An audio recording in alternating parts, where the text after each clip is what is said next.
Yes, reka dutangire tubasuhuza kandi tubaha ikaze kuri updates.official.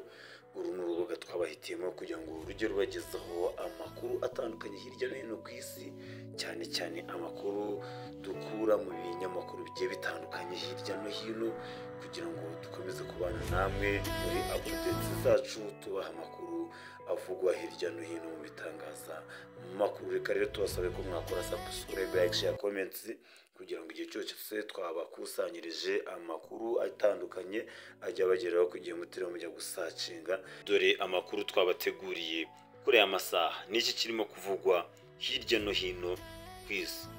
Wazalendo, abakunda igihugu barwana ku ruhande rw'ubutegetsi bwa Perezida Felix Antoine Tshisekedi Chilombo babyutse basuka urufa rw'amasasu ku barwanyi batwirwaneho bahuje amaboko n'abarwanyi ba M23 mu rugamba rwo kurwanya ubutegetsi bwa Kongo. Iyi Wazalendo yatwitse ibirindiro bya twirwaneho ndetse n'intwaro zitari nke nk'uko byatangajwe na Societe Civile mu ntara Kivu y'Amajyepfo mu bice bya Minembwe. Ibitero bikomeye by'igisirikare cya Kongo, ingabo z'u Burundi bikomeje kwibasira cyane abarwanyi batwirwaneho ndetse na Tabara bigambye kwifatanya n'abarwanyi ba M23 mu rugamba rwo kurwanya ubutegetsi.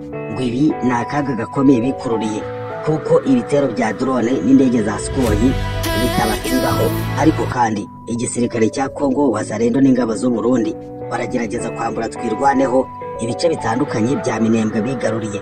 Nanone kandi ku rundi ruhande igihugu cy'Ubushinwa nacyo cyavuze ku ntambara iri kubera mu burasirazuba bwa Kongo. Ubu Bushinwa bwatangaje ko busabye M23 kuva mu bice bigaruriye mu buryo bwihuse.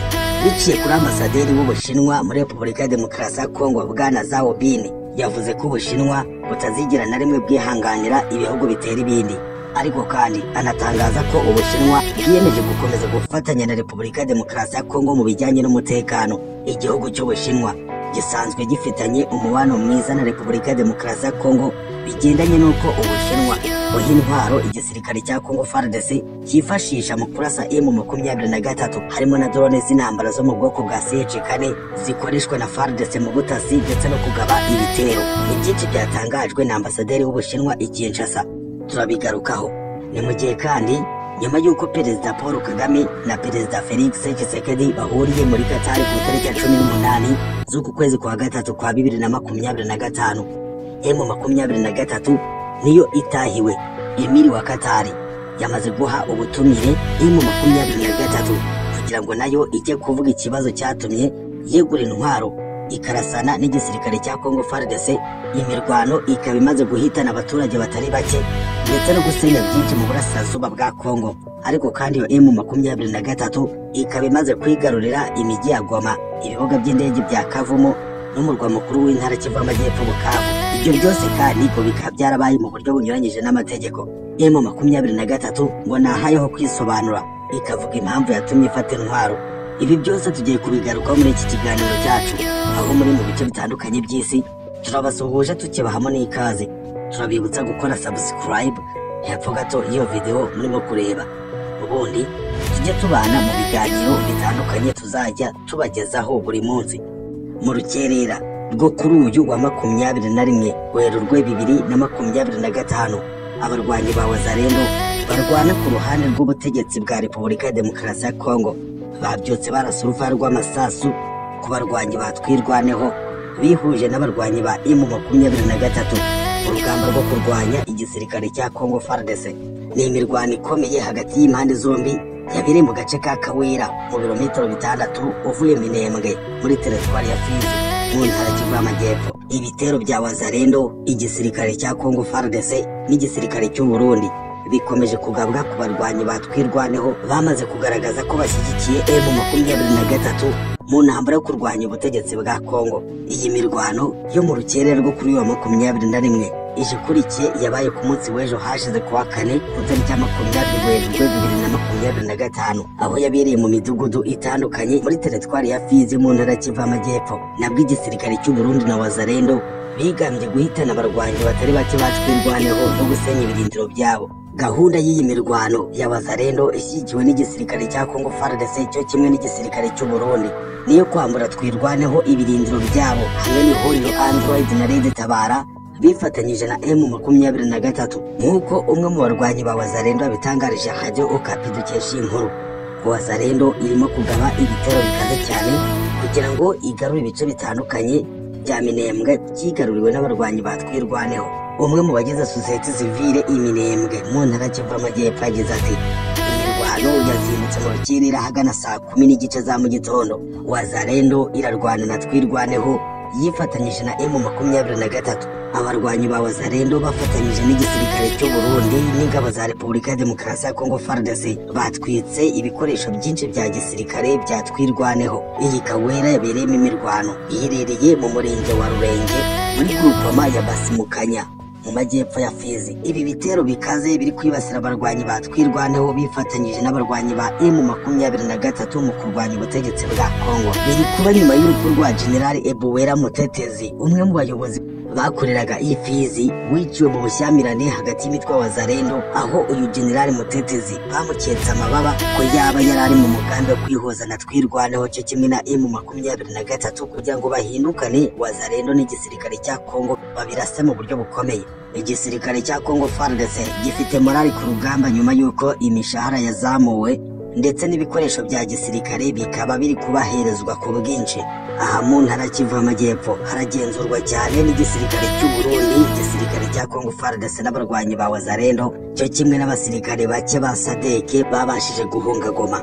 Nanone kandi ku rundi ruhande igihugu cy'Ubushinwa nka kimwe mu bihugu by'ibihangange mu isi bitari byakavuza amagambo akomeye cyane ku ntambara iri kubera mu burasirazuba bwa Kongo. Ubu Bushinwa bwaje busaba ko M23 yakurwa mu turere twose yigaruriye mu burasirazuba bwa Kongo. Mu muhango wo gutangiza ikigo cya Confucius gishinzwe kwigisha ururimi rw'Igishinwa muri kaminuza ya Kinshasa, ambasaderi w'Ubushinwa muri Repubulika ya Demokarasi ya Kongo Bwana Zhao Bin yaboneyeho umwanya wo kugeza ubutumwa mpuzamahanga ku gihugu cye, by'umwihariko ku bijyanye n'amakimbirane akomeje kubera mu burasirazuba bwa Repubulika ya Demokarasi ya Kongo. Aha niho yahereye avuga mu izina ry'igihugu cye cy'Ubushinwa asaba ko M23 yavanwa mu turere twose yigaruriye. Yatangaje ko Ubushinwa bukomeje gushikama ku gusaba ko ingabo z'amahanga zose ziri ku butaka bwa Kongo mu buryo bunyuranyije n'amategeko zahava vuba na bwangu.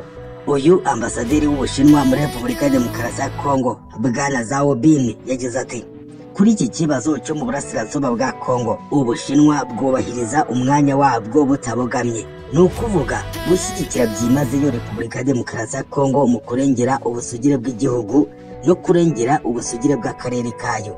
Zhao Bin yakomeje agira ati Ubushinwa bwamaganye ku mugaragaro ibitero bikorwa na M23 kandi burahamagarira abarwanyi guhagarika imirwano vuba no kuva mu turere twose bigaruriye. Ariko kandi uyu mudiplomate w'Ubushinwa yongeye gushimangira umwanya igihugu cye gifite n'imbaraga zizewe mu kubungabunga amahoro n'umutekano ku isi. Aha niho yahereye avuga ko biteguye gusinyana amasezerano mu bufatanye mu bya gisirikare. Zhao Bin yakomeje agira ati Ubushinwa dufite imyitwarire ifunguye kandi twiteguye gufatanya mu rwego rw'umutekano n'ibindi bihugu byo ku isi, aho Repubulika ya Demokarasi ya Kongo ihora ari umufatanyabikorwa wa mbere. Ubu bufatanye bw'umutekano bugamije gushimangira ubushobozi bw'abafatanyabikorwa bacu mu kurinda umutekano w'igihugu n'ubusugire bw'akarere.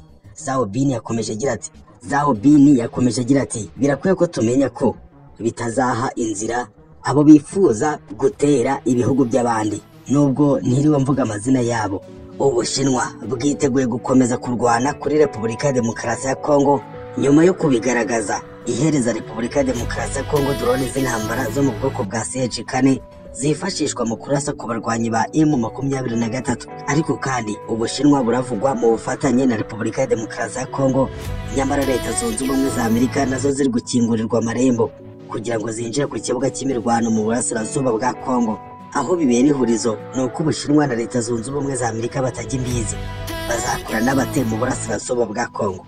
Ni ibyo guhanga amaso. Nanone kandi ku rundi ruhande, nyuma y'umuhuro wa Perezida Tshisekedi na Perezida Paul Kagame muri Katari, Emiri wa Katari yamaze guhereza ubutumire AFC M23 i Doha. Ni nyuma y'uko iyi M23 itangaje ko ibyaganiriweho hagati ya Tshisekedi na Paul Kagame i Doha bitareba M23, nyamara ari yiteje ibibazo. Kuwa kane tariki ya 20 Werurwe 2025 AFC M23 yakiriye ubutumire bwa Emir wa Qatar. Ubwo butumwa nubwo gusura Doha kugira ngo baganire ku bibazo by'umutekano muke bikomeje kugariza Repubulika ya Demokarasi ya Kongo. Ubu butumire bwahawe AFC M23 buje nyuma yaho perezida wa Repubulika ya Demokarasi ya Kongo bwana Felix Tshisekedi ndetse na mugenzi we uyoboye u Rwanda bwana Paul Kagame baherutse guhurira i Doha ku tariki ya 18 Werurwe 2025 baganira na Emir wa Qatar ku kibazo cy'umutekano muke uri mu burasirazuba bwa Kongo ndetse n'uburyo cyakemuka. Ushobora kwibaza uti kubera iki perezida Paul Kagame yagiye kuganira na perezida Felix Tshisekedi i Doha aho kugira ngo M23 iri ku kibuga cy'imirwano arijya kuganira na perezida Felix Tshisekedi? Impamvu nuko Repubulika ya Demokarasi ya Kongo yamaze kwemeza amahanga ko u Rwanda ari rwo rwateye Repubulika ya Demokarasi ya Kongo biciye mu mutwe witwaje intwaro wa M23. Ariko kandi u Rwanda narwo rukavuga ko rufitanye isano n'ikibazo kiri mu burasirazuba bwa Kongo bigendanye nuko umutwe witwaje intwaro wa FDLR uvugwa mu mikoranire n'igisirikare cya Kongo, kandi bakaba bari mu mugambi wo gushoza intambara ku Rwanda bagambiriye gukuraho ubutegetsi bwa perezida Paul Kagame nk'uko byagiye bitangazwa na perezida Felix Antoine Tshisekedi Chilombo mu bihe byatambutse. Minisitiri w'ububanyi n'amahanga wa Qatar akaba yaratangaje ko perezida Paul Kagame na Tshisekedi na Sheikh Tamim bashimangiye ubushake bw'impande zombi zirebwa n'umwanzuro wo guhagarika imirwano mu burasirazuba bwa Kongo wafashwe n'abakuru b'ibihugu byo muri Afurika. Umuyobozi w'ihuriro AFC M23 rirwanya ubutegetsi bwa perezida Felix Antoine Tshisekedi Chilombo bwagaragaje ko butazaha agaciro imyanzuro yafatiwe mu biganiro byahuje perezida Paul Kagame na Tshisekedi mu gihe yaba idakemura ibibazo byabo. Nyuma y'ibi biganiro by'abakuru b'ibihugu byombi, ihuriro Alliance Fleuve Congo M23 kuri uyu wa kane naryo rikaba ryemeje ko ryakiriye ubutumire bwa Emir wa Qatar no kuzajya i Doha kuganira nawe ikibazo cy'umutekano muke mu burasirazuba bwa Repubulika ya Demokarasi ya Kongo, kugira ngo na Qatar yumve niba M23 ifite impamvu ya nyayo yatumye ifata intwaro ikarasana n'igisirikare cya Kongo, abantu batagira ingano bakahagwa abandi bagakomereka, amamiliyoni y'abaturage agahunga ingo zabo n'ibindi byinshi byateje akaduruvayo n'umwanda mu burasirazuba bwa Kongo. Nanone kandi ku rundi ruhande, perezida w'u Burundi Evariste Ndayishimiye General Neva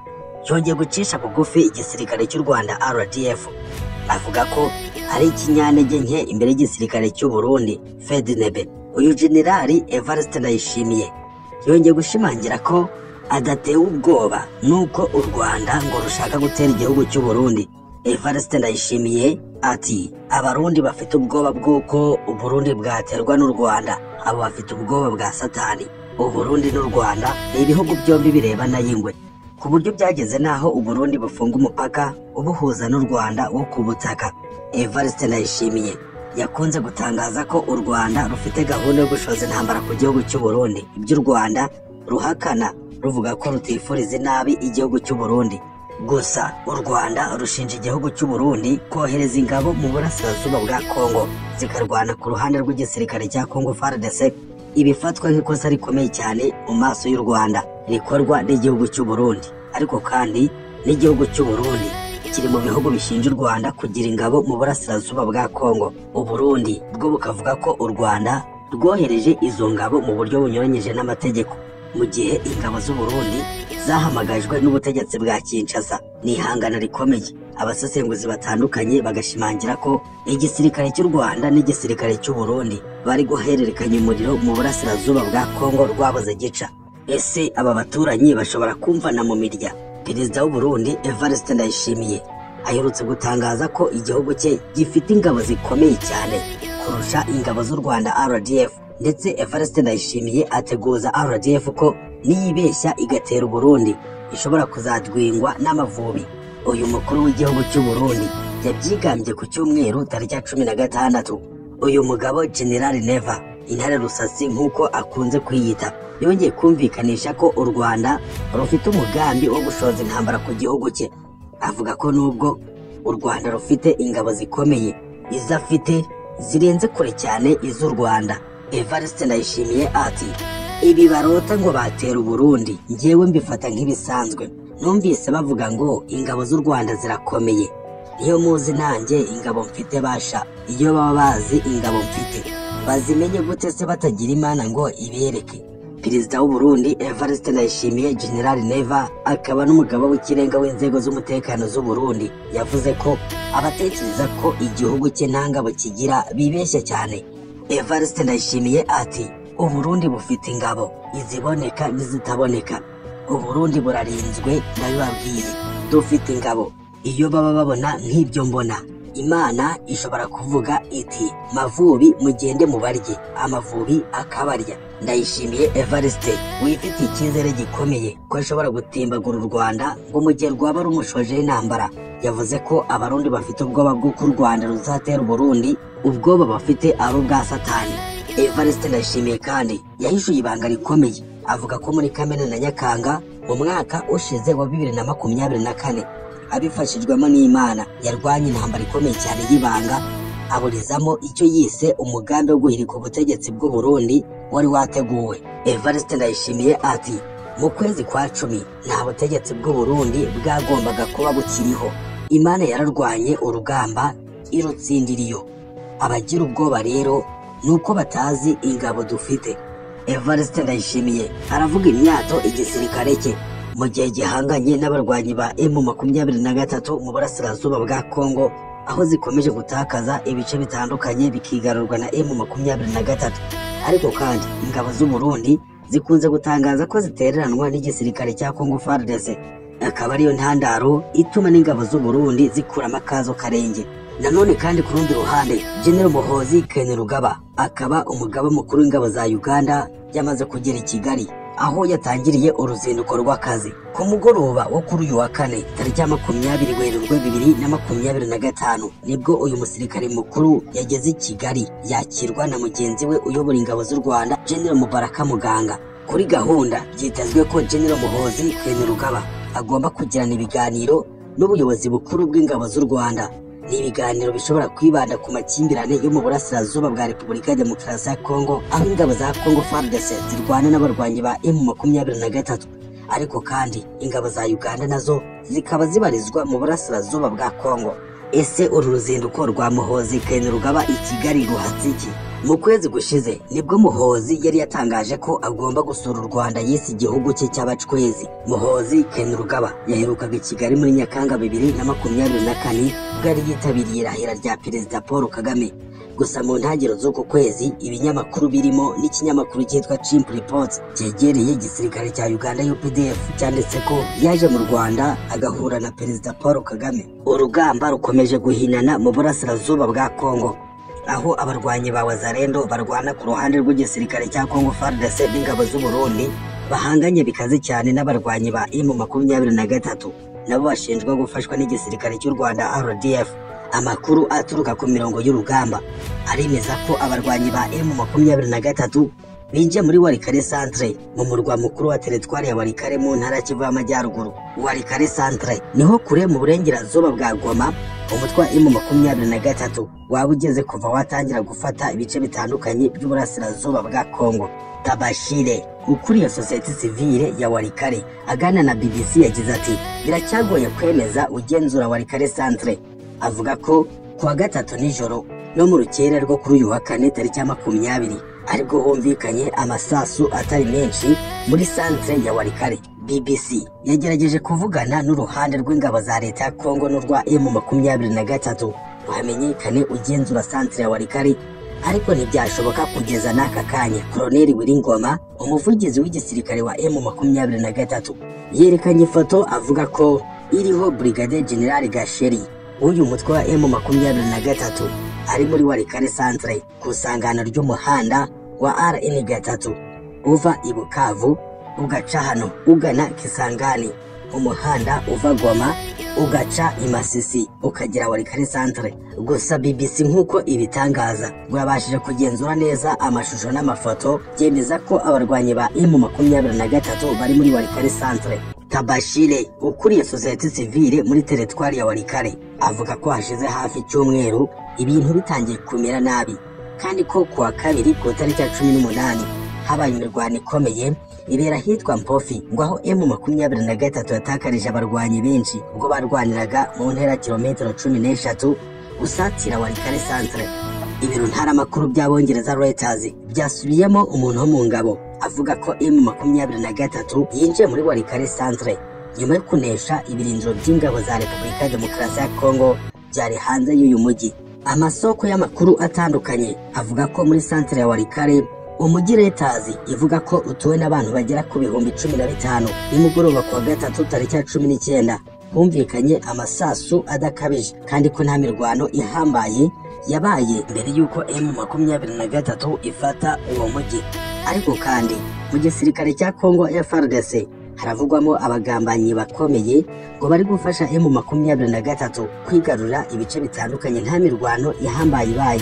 Walikale ni teritwari ikungahaye ku mabuye y'agaciro atandukanye arimo cyane cyane tini, ubwoko bw'icyuma bwihariye bukoreshwa mu gukora ibintu bitandukanye birimo batiri za telefone, ibyuma bimwe by'imodoka, ibirahure by'imodoka, utwuma tw'ubuvuzi bw'amenyo n'ibindi.